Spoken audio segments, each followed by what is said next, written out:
It was perhaps fitting that a man who had loved baseball for at least 70 of his 82 years should die in the middle of the World Series, the game tied 1-1 between the Yankees and the Giants. As a long naturalized Californian, Tod Browning might be expected to favor the Giants. In fact, he preferred Cincinnati, but was never one to let sentiment influence his bets.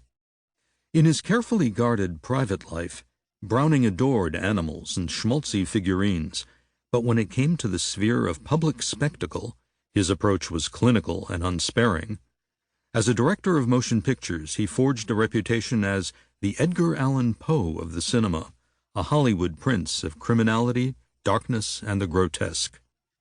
His foremost concern as a storyteller was the plight of outsiders, at first depicted as garden-variety criminals, but as his career progressed, in fantastic distortions worthy of Dorian Gray's infamous portrait. The criminal outsider, played as often as not by the protean silent film actor Lon Chaney, began to display physical anomalies reflective of disordered inner states. Characters in Browning films wouldn't merely be wronged, guilty, or vengeful, they would also be scarred, crippled, or spectacularly mutilated.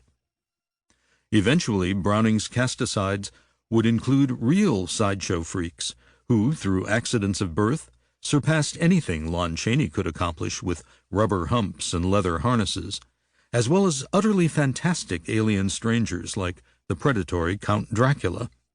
Freaks and Dracula would, in fact, be his two most famous films, fascinating audiences more than 90 years after their initial releases, as timeless evocations of otherness, alienation, and dread. Tod Browning had one of Hollywood's most singular careers, with a tremendous shaping influence on two significant American genres, the gangster picture and the horror film, not to mention their stylish cinematic nuptials in noir.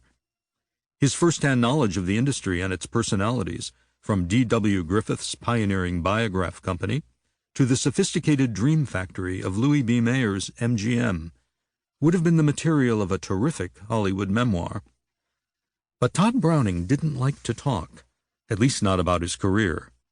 Now, lying in his coffin in a Santa Monica funeral home, he was dead of an illness that had finally deprived him of any possibility of speech.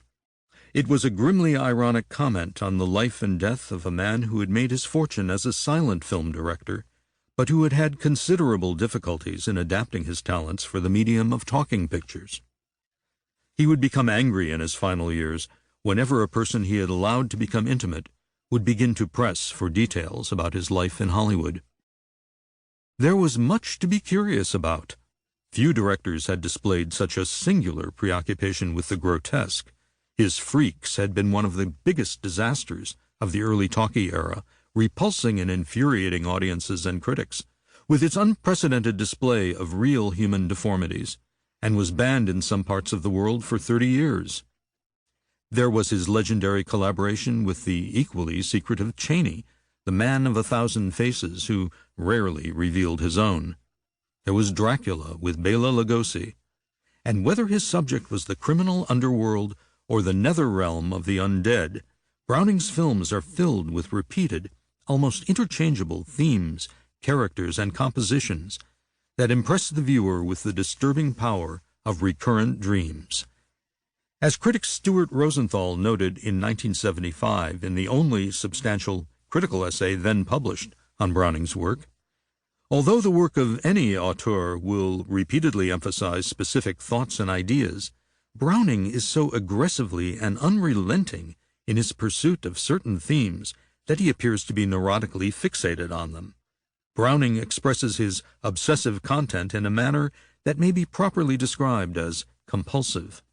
While Browning reveled in disturbing and provoking the public, he did so from a position of obsessive privacy. Unlike other Hollywood movers and shakers of his generation, he seemed to care nothing for posterity, or even publicity over which he was not completely in control. He never gave a retrospective interview, dying before the advent of film studies as a respected academic discipline. But even if an army of credentialed film historians had approached him during his lifetime, it is doubtful that Tod Browning would have been willing to talk.